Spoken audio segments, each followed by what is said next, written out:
Assalamualaikum, teman-teman pencinta best practice dimanapun kalian berada. Apa kabar semua? Selamat datang di channel Saintika.net. Pada kesempatan perdana ini, kita akan bahas cara membuat grafik dinamis dengan Excel. Penasaran bagaimana caranya? Disimak terus ya.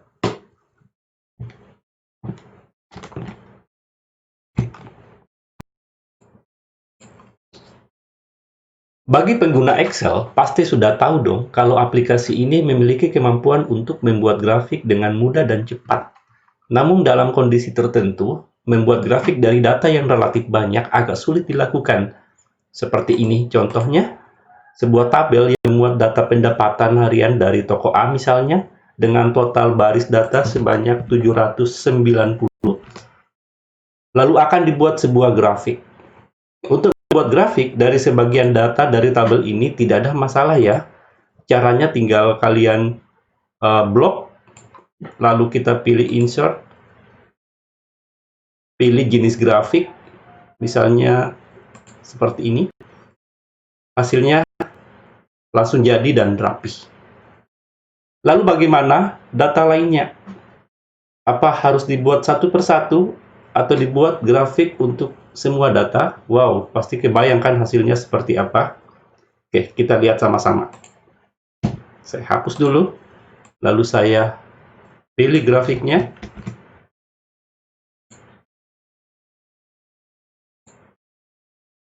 Pilih grafik yang sama dengan sebelumnya. Dan sekarang kita lihat. Seperti ini hasilnya dan nampaknya grafik ini kurang informatif karena sebagian besar data tidak bisa tampil secara detail. Lalu bagaimana solusinya? Solusinya adalah, salah satu caranya adalah dengan membuat sebuah grafik yang dibuat dinamis. Dinamis dalam artian, untuk melihat grafik dari detail data itu cukup kita menggunakan tombol navigasi untuk melihat data dari hari ke hari dengan sangat jelas dan detail. Inilah yang akan kita buat pada video kita kali ini.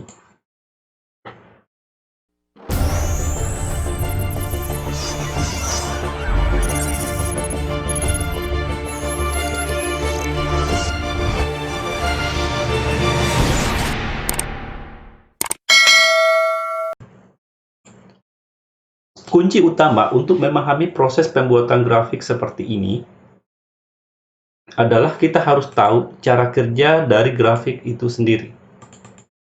Pertama, grafik ini dibentuk dari kumpulan data atau range.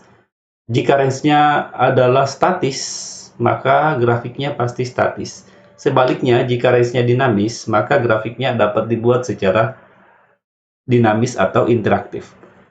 Coba kita lihat kembali, kita tinjau kembali proses pembuatan grafik dari awal atau membuat grafik pada umumnya. Kita buat, kita pilih datanya. Oke, hasilnya seperti ini. Ya, kalau kita perhatikan di sini, grafik ini terbentuk dari range-range, ada range di kolom A dan range di kolom B. Ini adalah range yang statis, tidak bisa dipindahkan secara interaktif atau dinamis. Nah, akan berbeda halnya dengan grafik yang kedua. Jika digeser seperti ini, maka grafiknya akan berpindah. Kenapa seperti itu? Ini karena range-nya sudah didefinisikan sebagai range yang sifatnya dinamis. Nah, kalau kita lihat ke dalam, select data. Nah, kelihatan di sini bahwa range yang terpilih itu dari baris pertama sampai di baris ke-6 ya.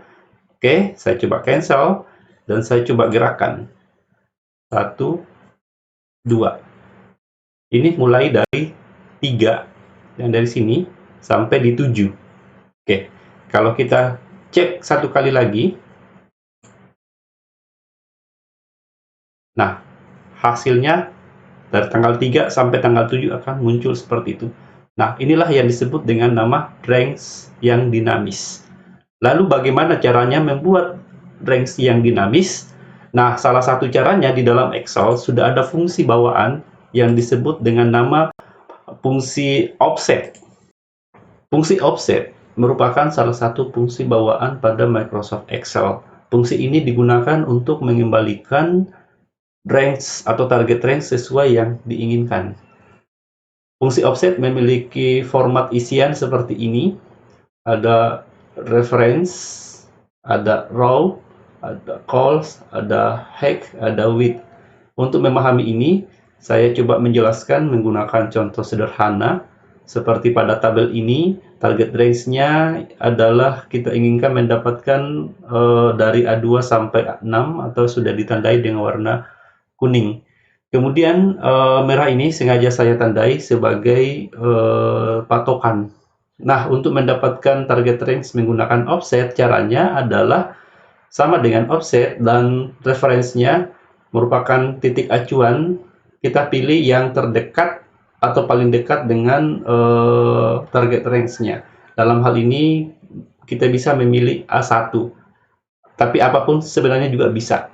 Oke, saya pilih A1, kemudian ada yang kedua yang kita isi adalah row atau rows. Row ini artinya posisi baris dari target range relatif terhadap acuan ini. Dalam hal ini kalau kita lihat awal dari target range-nya itu pas di bawah dari acuan atau reference, maka saya memilih baris ini, artinya satu langkah ke bawah. Kemudian call-nya karena sudah pas, jadi tidak perlu digeser ke kiri atau ke kanan. Kemudian hack-nya 1, 2, 3, 4, 5, kita isi 5. Dan yang berikut adalah width-nya, lebarnya, karena dimensinya adalah 5 kali 1, maka lebar kolomnya ini kita isi 1. Oke, paham ya sampai di sini? Untuk lebih jelasnya lagi, coba diperhatikan pada contoh yang berikut. Bagaimana halnya dengan range atau target range yang berada di B2 sampai di B6? Sementara target range-nya, di target referensinya ada di A1. Nah, caranya adalah kita pertama menetapkan referensinya di A1, kemudian kita mencari untuk awal dari referensi dari target ini itu berada berapa ke bawah, berapa langkah ke bawah, berada di baris 1 ya, karena sudah sejajar pas di bawahnya. Berarti di sini saya isi 1, tapi kemudian dia harus pindah 1 langkah ke kanan ya, berarti di bagian call-nya kita isi 1. Dan yang berikut adalah hack-nya, tingginya ada 5 juga, dan width-nya pasti juga 1 ya, seperti ini. Oke, mudah-mudahan tambah paham. Dan yang terakhir kita lihat, nah seperti ini. Bagaimana menentukan target range dari A4 sampai di B7? Kalau kita simak di sini, target referensinya di sini, referensinya tetap di A1. Kemudian awalnya kan di sini ya. Berapa langkah ini? 1, 2, 3. Berarti di sini kita isi 3. Kemudian apakah dia ke samping? Tidak perlu ya, diisi 0. Kemudian dimensinya aja. Ini height-nya berapa, width-nya berapa, tinggal hitung. 1, 2, 3, 4. Kemudian kolomnya ada 2. Berarti di sini 4, di sini 2. Oke. Demikian untuk memahami dari fungsi offset. Nah, sekarang kita akan kembali ke sini. Nah, saya akan membuka Excel yang baru, file,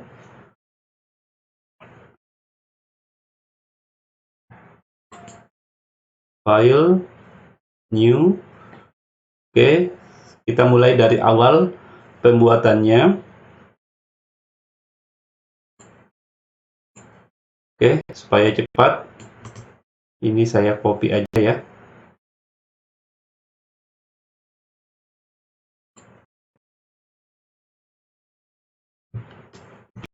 Paste.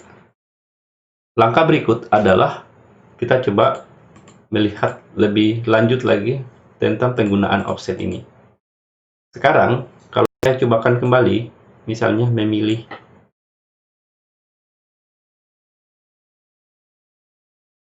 ini ya sebagai target, dan ini tetap sebagai acuannya, maka dengan rumus yang sama dengan offset, kemudian ini referensinya, kemudian rowsnya 1, kemudian di sini saya harus memilih kolomnya 0, lalu ketinggiannya ada 5 dan lebarnya 1. Kurang lebih kan seperti ini ya, hanya seperti ini. Oke, tidak perlu heran, ini karena tanggal atau date yang dikonversi menjadi integer. Kita ganti aja, balik ke sini ya. Oke, supaya lebih interaktif, saya coba modifikasi di sini dengan membuat di sini sebagai kontrolnya ya. Di sini aja, di sini kontrolnya saya ubah dan ganti ke sini.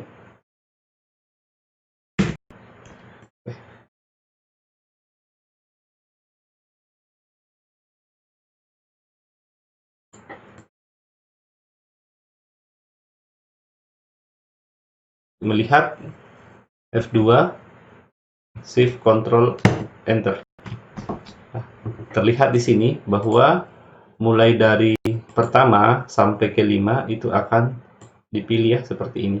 Tapi kalau ini yang saya ganti menjadi 2, artinya offsetnya itu mulai dari 2 sampai di 6 seperti itu ya.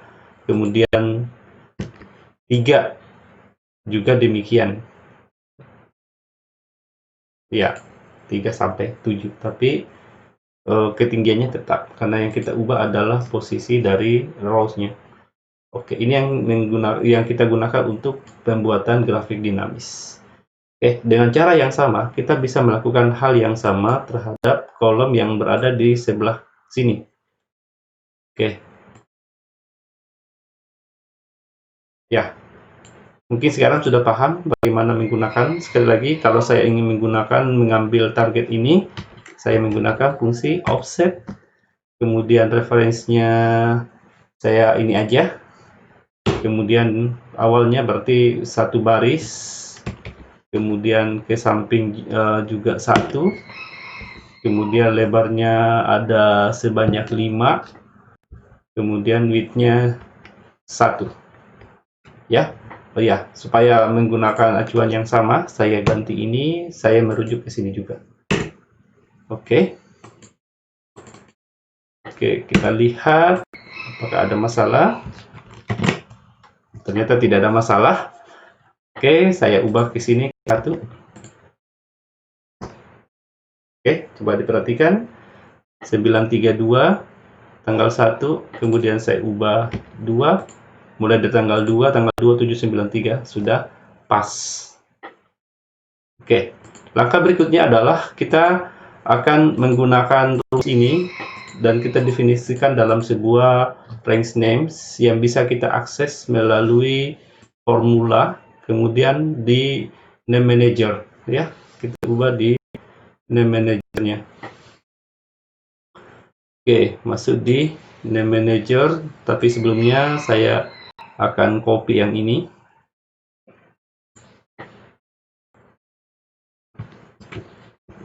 Saya copy, kemudian name manager, new, kemudian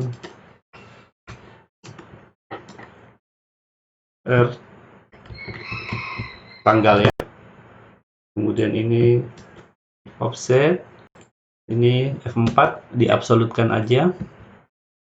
Oke, RG tanggal sudah. Oke, dengan cara yang sama kita akan melakukan mengcopy rumus ini.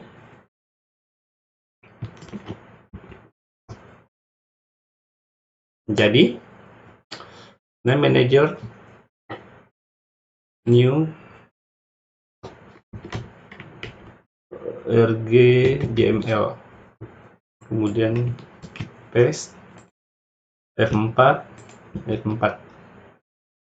Oke, selesai.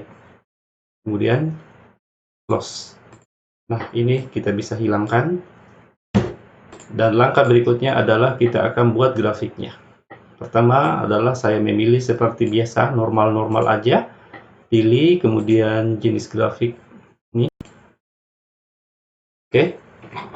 Oke, sampai di sini grafiknya masih kita belum bisa gerakkan, belum bergerak karena ini masih statis. Hal yang perlu kita lakukan selanjutnya adalah dengan mengubah datanya, range-nya, masuk di select data, kemudian ini saya ganti, ini adalah jumlah tadi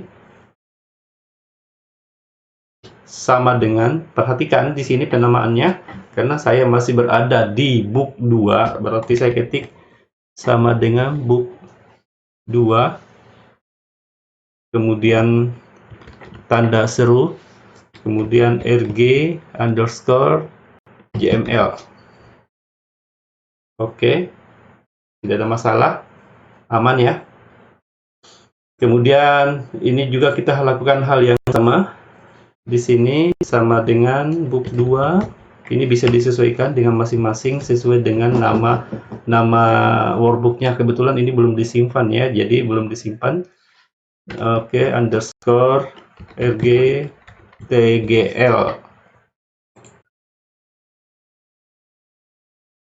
book 2 rg apa ya namanya, kita lihat di name manager dulu.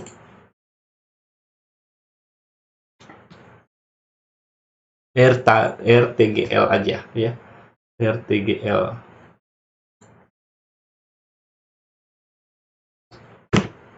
Oke, saya ganti, saya kembali ke sini.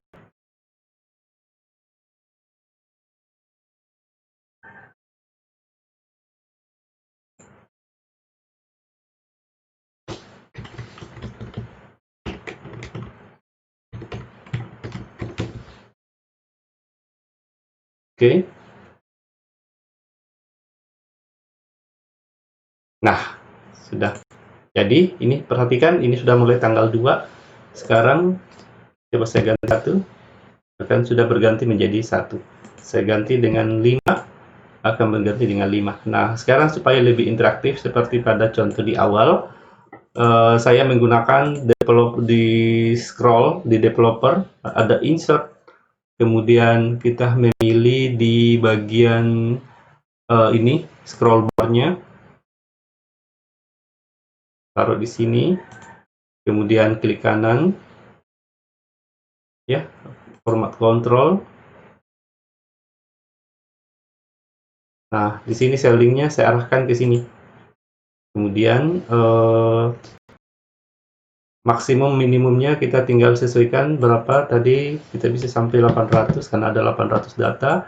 Kemudian minimum value-nya adalah 1. Oke, cukup ya sampai di situ. Increments-nya 1 aja. Oke, sekarang kita lihat proses pembuatan grafiknya sudah berhasil dibuat, tinggal diformat aja ya sesuai dengan kebutuhan. Demikian, terima kasih sudah menonton channel ini.